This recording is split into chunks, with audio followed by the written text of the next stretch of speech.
We seek refuge in God from the accursed Satan, in the name of God, the compassionate, the merciful. Have you greeted the people of New Olives in Belmonte?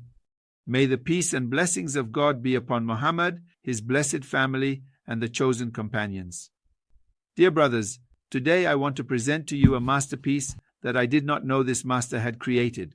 Such a magnificent and important work. We have a very famous Ayatollah in Qom. His name is Najmuddin Tabasi. That Najmuddin Tabasi is a type of researcher among those old scholars who spend their whole lives in the library. I mean, he lives in the library. That's how I put it. A man truly, if he wants to have the scholarly word, it is for this person, focused on the narrations, on the texts, studying Sunni sources, use and sources. He is one of those people who, when he speaks, you are captivated by his wisdom. So, yesterday I went to the bookstores to buy a couple of books for my little daughter. Then suddenly I saw that book. Oh my God, what is it about the battle camel? The Battle of Camel. The Battle of Camel. My God, it's the very book that I am currently teaching. I was looking for a research source that was really, really in-depth and substantial. So I was looking for him, and suddenly I thought, oh look, this Najmuddin was like this, that great Ayatollah. Yes, yes. I told him, no, I can't believe it. And the good thing is that I always look for second-hand bookstores, so I don't have to pay so much money for a book. When I was in Venezuela, I did the same thing when I was in Colombia. If I wanted to buy a book, I would go to the second-hand bookstores and such. But the important thing was that this book was new. It seems that someone had sold it. So, I bought it for half the price, about $7, for both volumes. It is a perfect book that talks about the Battle of Camel. Some people may not know what we are talking about. Look, when Imam Ali, the fourth caliph of the school and the first imam in the Shia school, comes to power, the people, everyone, all the Muslims make a pact with him. On that first day, almost the majority of the companions of the Messenger of God, sallallahu alaihi wasallam, made a pact with Imam Ali. But Mrs. Aisha, who at that time is in Mecca, leaving Mecca towards Medina, where Muawiyah is on the way, will be informed that the people have made a pact with Muawiyah and that he is now the caliph of the Prophet of Islam. Lady Aisha, who harbors a grudge against Imam Ali, becomes quite upset, returns to the city of Mecca, and blames Ali for the bloodshed of Osman. So we are going to wage a war against Muawiyah, even though Muawiyah had nothing to do with the bloodshed of Lord Osman, the third caliph, because he, Osman, was murdered due to the provocation of Lady Aisha and the corruption of the people around Osman. So, Aisha was telling Osman that you have abandoned the area of the Prophet of Islam, you are a heretic, and she said to kill Iyana al-Nasr.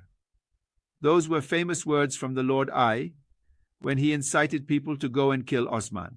And so many rebellious people attacked, and even today it is not known exactly who the murderer of Osman was, because of the many rebellions, many problems, and in the end, many people entered Osman's house and killed him.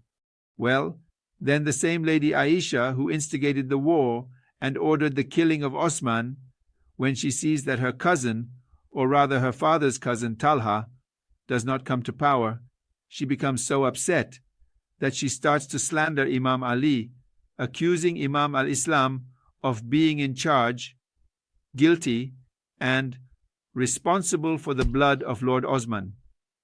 Together with Aisha, they begin a great wave of rebellion among all those who fear that with the government of Islam they are losing power. Many of the timekeepers of Osman, the same timekeepers that the Lord criticized yesterday, are now going to join that rebellion along with Mr. Aisha, because they find themselves within the sacred city of Mecca. Within Mecca, drawing a sword is prohibited. If a person cannot fight within the haram, which is like a circle around the city of Mecca, you cannot enter the circle armed, and you cannot start a war. So Mr. Aisha takes advantage of, or rather abuses, the sacred place to gather an army, and they know that Muawiyah follows the rules. He is not going to start a war against them. Then they leave the city of Mecca for the city of Basra in southern Iraq, and they begin a great rebellion that will result in the murder of more than 14,000 to 16,000 Muslims, companions of the Messenger, among them many companions of the Prophet of Islam, will be ruthlessly martyred. Why is it called the Battle of Camel? Because Lady Aisha is mounted on a camel, which is called Yaman. So, the camel. So that is the Battle of Camel. Why? Because she is seen as a promoter of that war against the death of Islam, and she is the wife of the Messenger of God. So, the attack focuses on her camel. Everyone comes to attack her camel, and everyone is resisting to defend her camel. It is said that 70 people lost their arms defending her camel until they were going to cut the camel's knees. The camel falls, and from there, Lady Aisha will dismount from the camel with great respect from the Muawiyah, along with a group of military women who are dressed as men. That is a very interesting policy of Wali al-Islam, because they are covered and have armor, all similarly dressed as men. As soon as she arrives in the city of Medina with that group of people, she starts to create another mess. To say that the wife of the Prophet of Islam has been sent along with a group of foreign men. At that moment, these soldiers, who appeared to be, it must be said, but had their faces covered, began to uncover themselves. And everyone would know that this entire group that came from Qoysha were women, militant women from the Muawiyah group. Interesting. So that other conspiracy of Aisha is going to be destroyed. But in the end, we always have that problem. Let's take a look at the index of this book. And to be honest, I was quite surprised by such an important book. My God. It is called The Battle of Camel: The Roots, Consequences, and Questions. It begins by discussing the start of Muawiyah's rule over Islam, mentioning how people made a pact with Talha, Aisha's cousin, as the first person to voluntarily make the pact, which Aisha later rejects, saying that everyone was obligated to make a pact with Imam Ali. How did people recognize the virtues of the pact, and who rejected the pact of Muawiyah? Why did they reject it? What is the list of the people who attacked Imam Ali? A.S. What was their pretext for attacking Imam Ali? Why did Abdullah ibn Omar make a list of those who rejected the pact with Imam Ali, and why did they do it? It is very good. It has all the details. It is normal to be the servant of Omar Sadnebak with Muhammad. We should also use mathematics.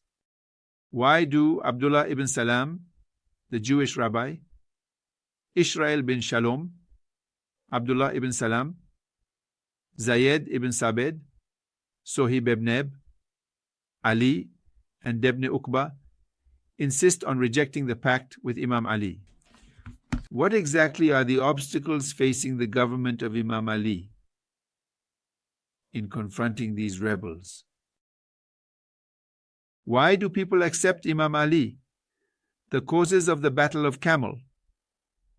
As Imam of Islam, the justice of Imam Ali provokes enemies. They say we must be the privileged ones. They say there is no privilege. You become a governor, you will not have privilege, you will have the opportunity to serve the people. That is to say, a person who was a governor did not receive more of the commonwealth than an unemployed poor person. A poor unemployed person, for example, if he received a dirham, a silver coin, the governor received the same, and that was bothersome, yes, which president today can come and set. The same salary for all mayors, prefects, ministers, and everyone else. It says all the soldiers, all the commanders receive what the soldiers receive. All ministers receive what an employee, a factory worker, and even the smallest salary receive. Everyone gets the same. This bothered all of them. They sought power. What was the suggestion of Muawiyah's enemies? To receive the privilege. We are talking about silver. They demanded a bribe from the government of morality. He did not submit the letters. And then he talks about the letters of Muawiyah. The letters of Muawiyah seeking revenge for the blood of Osman. And whom do you want to take revenge on? On Imam Ali, Mobali. He was not even present in Medina on the day he was killing Usman. Then, pretexts for attacking. As they break the pact with Imam Ali, the beginning of the gathering of the enemies, as Aisha is rallying people against Muawiyah, the role of Abdullah ibn Umar, the role of Hafsa, the daughter of Omar ibn Khattab, the conflict among them. What does the Holy Quran say about the women of the Messenger of God leaving their homes? If Mr. Osman has been oppressed, who will pay and who will finance that battle? My God, the whole list. Oh dear, my beloved, do not devour me. Abdullah ibn Navia had. Why are they going to look for a special camel for Aisha? The propaganda is like they come out. The reaction of Salama, the wife of the Messenger of God, in the letter from Salem to Imam Ali, the letter from al-Fadl to Imam Ali. The rebellions begin. They arrive in Basra, southern Iraq. What Mr. Aisha finds are the barks of the dogs of Huaz 2009, that the Messenger of God says, "Oh, be very careful when you pass through the area called Joab, for the dogs will bark at you, and that will happen." But alas, he no longer pays attention to the words of the Messenger of God. Well, the Sunnita brothers say that they were deceived, claiming that it is no longer Huab, but the place where the Messenger had been mentioned. Then it will go into the details of the crimes of Aisha's army in the city of Basra, how they suppress the people, how they kill the people appointed by Imam Ali in the city of Basra. They will kill them all. As Aisha begins to send letters, and sends many letters to people, to end Salam's government, all the efforts of real estate to prevent a war. The letters that Muawiyah sends, and everything is explained as Imam Ali prevented that war from happening. And all of that was an introduction to the battle. And here, in the second volume of the very same book, truly a book of great study, Alhamdulillah begins with how the war started, the beginning of the war, the two armies, the sermon of each group, and how the war begins, with each of the companions of the Messenger of God, the people who are going to be martyred. To conclude, I will just read to you the number of those martyred in the battle. Call 148. I am going to read to you just that part, which is a page. It says, according to the use and sources, if he brought everything here. That is good. That is good. All the Sunni sources that talk about it brought it. It is said, according to historical documents, that the total number of dead varies. Some say 7,000, some say 20,000, some say 25,000, and others say more than 30,000, while some claim over 40,000 in the armies of both sides. However, let us examine the armies of Aisha and Muawiyah, as all the details are present. It is said about Muawiyah's army, some say 400, some say 500, some say 1,000 people. And it talks about the list of martyrs and says, and everything that Yusan says is very interesting about which tribes the people who were killed belonged to. For example, Tabari, in his book, History of Tabari, Volume 3, page 58, states that those who were killed around Aisha were 10,000. Half of them were from Aisha's army, half were from the army of Muawiyah al-Islam, 2001, of the Azodi tribe, 2,000 from the tribes of Yemen, 520 from the tribes of Mudar or Mazar. I don't know how to pronounce the word. It's the name of a tribe. 2,000 from each tribe is being explained. And he says that there were 2 Yamals, one at the beginning, meaning it was not just a single event from the battle, it was 2. One is called Jamal the Cobra, the small camel battle, and the large camel battle, which then says everything we are here. That is called Jamal the Cobra, the greatest battle. But in the small battle, 5,000 people were also martyred. So it includes all the words of Muawiyah from Aisha. And the good thing about that book, which I loved, is that it also has the text from the original source below. It has the text in Arabic, so you can see if the Persian translation matches or not. It has everything. Very well. So we conclude the truth about the Battle of Camel. All Sunni and Shia sources, which of course have spoken about it, but there are people so shameless that they still want to deny that historical event. First, they are going to ignore it. Secondly, like Ahmad ibn Ahmad, we are not going to discuss these matters. It was a matter between, as Abu Musa Ash'ari said, the son-in-law of the Messenger of God, Imam Ali, who is fighting with the wife of the Messenger of God, Aisha. So we do not get involved in family matters. What a curse, Abu Musa Ash'ari, that the truth, that so cursed person who said, we do not interfere in the personal matters of the family of the Prophet of Islam. That is not a personal matter, boy. It is a matter of truth and falsehood. On one side, we have a rebellious person whom the Holy Quran commands. God commands not to leave the house because you are the wife of the messenger. God forbids you from getting involved in politics, but she is involved in politics, and yet God commands to obey God, obey the messenger, and obey all those who are in authority. Indeed, when Imam Ali becomes caliph, according to both Sunni and Shia sources, he is the person you must obey. Without a doubt, disobeying him, regardless of how you want to calculate it, whether as a Sunni or as a Shia, when he comes to power, you must obey him. Or like the first Imam, as is the truth, or like the fourth caliph, as the Sunnis say. But Lady Aisha rebelled against what God had commanded her, against the Imam of her time. And the messenger says that whoever dies without having known, without having recognized the Imam of his time, dies like an ignorant person. Imagine all those things. So the conclusion is that, dear brothers, it is better not to censor history. Let us allow people to know the truth. Although in Wahhabi mosques they believe they can control people's mindsets. This means that they believe when a person enters a mosque and is about to convert to Islam, this adherent belongs to them.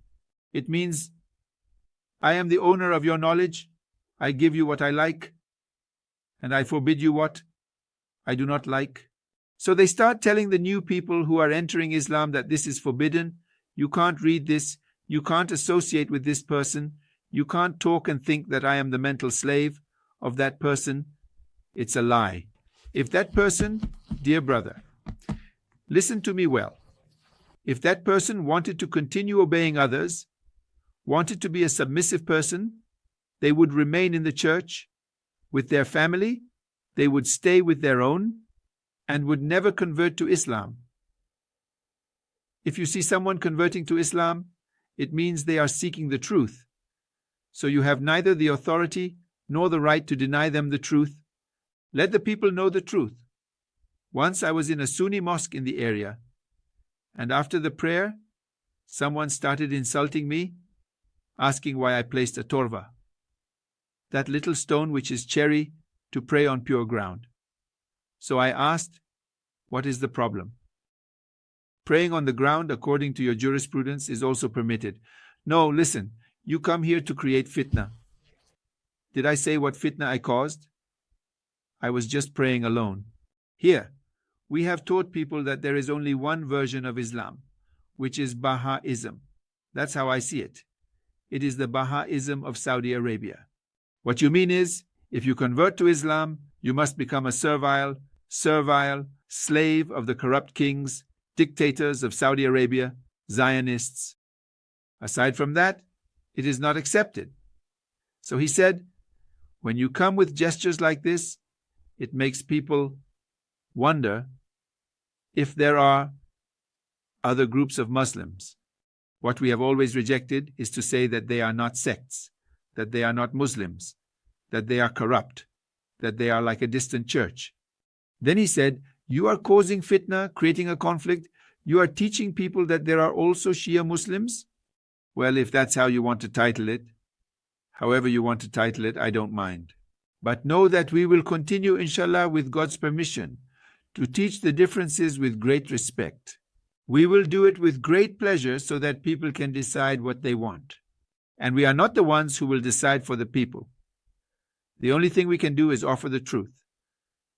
The rest is up to each person. I must teach you the truth. Period. Nothing more. You are the one who decides this is true or that is false. Well, with that, I will conclude. And we ask the Most High to help us know the truth and to make the truth known. In Shotwa, Wassalam Ali Kumar. May the peace and blessings of God be upon you all.